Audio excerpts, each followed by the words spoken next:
ఏపీలో నియోజకవర్గాల ఇన్ఛార్జీల మార్పు వ్యవహారం వైసీపీకి తలనొప్పిగా మారింది. ఇప్పటికే ప్రకాశం జిల్లాలో పలువురు అభ్యర్థుల్ని మార్చిన వైసీపీ తొలి జాబితా విడుదల చేసింది. దీనిపై ఇప్పటికే పలువురు నేతలు తీవ్ర అసంతృప్తితో ఉన్నారు.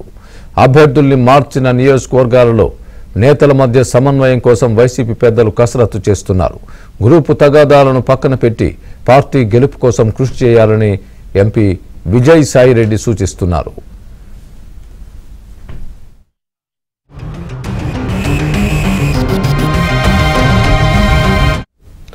మరి కాసేపట్లో మాజీ మంత్రి బాలినేని శ్రీనివాసరెడ్డి తాడేపల్లిలో సీఎం జగన్తో భేటీ కానున్నారు. ప్రకాశం జిల్లా వైసీపీ బాధ్యతల కోసం బాలినేని పట్టుబడుతున్నారు. జిల్లాలో తాను సూచించిన వారికి టికెట్లు ఇవ్వాలని బాలినేని డిమాండ్ చేస్తున్నారు. బాలినేనితో పాటు ఒంగోలు ఎంపీ మాగుంట శ్రీనివాసులరెడ్డి కూడా సీఎంతో భేటీ కానున్నారు.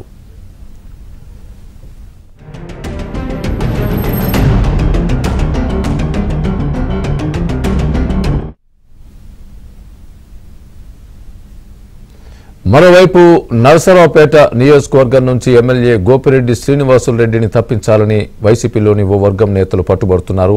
నియోజకవర్గంలో గోపిరెడ్డి గో బ్యాక్ అంటూ బ్యానర్లు ఏర్పాటు చేశారు.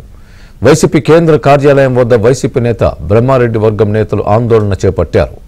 ఇదే అంశానికి సంబంధించి పూర్తి అప్డేట్ మా ప్రతినిధి సత్య లైవ్ లో అందిస్తారు. సత్య, ప్రకాశం వైసీపీ బాధ్యతల కోసం బాలినేని పట్టుబడుతున్నట్టుగా మనం బ్రేకింగ్ న్యూస్ చూస్తున్నాం. అదేవిధంగా మరికొంతమంది నేతలు కూడా జగన్తో భేటీ కానున్నారు. ఈ ఏదైతే ఒంగోలులో ఉన్నటువంటి పరిస్థితులు ఏ విధంగా సద్దుమణుగుతాయనుకుంటున్నారు?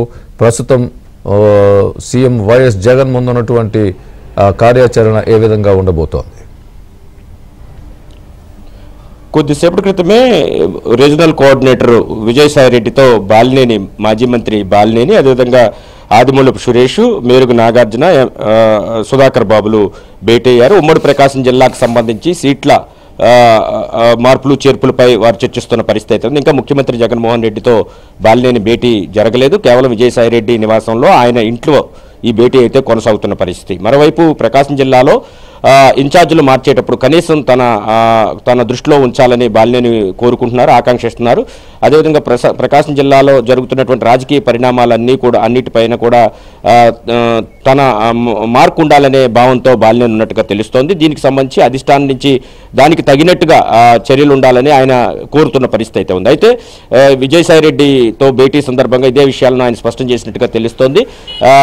ముఖ్యంగా సంతనూతలపాడు ఇన్ఛార్జిగా మేరుగును వేసినప్పుడు కానీ ఇటువంటి అంశాలు తీసుకున్నప్పుడు కూడా తనకు తెలియకుండా చేశారని కూడా బాలినేని చెబుతున్న పరిస్థితి. మరొకవైపు ముఖ్యమంత్రిని కలిసే సమయంలో సుమారు 25,000 మందికి ఒంగోలు నియోజకవర్గంలో ఇళ్ల పట్టాలు ఇస్తానని చెప్పాను, కాబట్టి దానికి సంబంధించి నిధులు విడుదల చేయాలని కూడా ఆయన కోరేందుకు సిద్ధమవుతున్నారు. ముఖ్యమంత్రితో కలిసేందుకు కూడా ఆయన ప్రయత్నాలు చేస్తున్నట్టుగా తెలుస్తుంది. ప్రస్తుతానికైతే మాత్రం విజయసాయిరెడ్డితో ఆయన భేటీ అయితే కొనసాగుతుంది. మరోవైపు పల్నాడు జిల్లా నరసరావుపేట నియోజకవర్గం గోపిరెడ్డి శ్రీనివాసులరెడ్డి ఎవరైతే ఎమ్మెల్యే ఉన్నారో అతని వ్యతిరేక వర్గం నేతలందరూ కూడా దాదాపు 300 మంది వరకు కూడా వైఎస్ఆర్ కాంగ్రెస్ పార్టీ కేంద్ర కార్యాలయం ముందు కూర్చొని ఆందోళన చేశారు.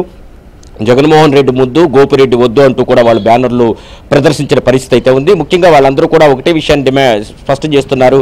గోపిరెడ్డి వల్ల నియోజకవర్గాల్లో కార్యకర్తలు పూర్తిగా దెబ్బతిన్నారు. కార్యకర్తలు పార్టీ కోసం పనిచేసే పరిస్థితి లేదు. ప్రతి కార్యకర్త, ప్రతి గ్రామంలో ప్రతి కార్యకర్త మీద కూడా కేసులు పెట్టించారని వారంతా చెబుతున్న పరిస్థితి అయితే ఉంది. దీంతో తాము ఈ పార్టీ కోసం పనిచేయాలంటే అక్కడ అభ్యర్థిని మార్చాల్సిందని చెబుతున్నారు. గజ్జల బ్రహ్మారెడ్డి సంబంధించినటువంటి కొందరు నాయకులు కూడా ఈ ఆందోళనలో పాల్గొన్నట్టుగా తెలుస్తోంది. కాబట్టి ఎవరికి ఇచ్చినా కానీ అధిష్టానం, గోపిరెడ్డి మినహా ఎవరికి ఇచ్చినా కానీ తాము పూర్తి స్థాయిలో మద్దతిస్తామని చెబుతున్న పరిస్థితి.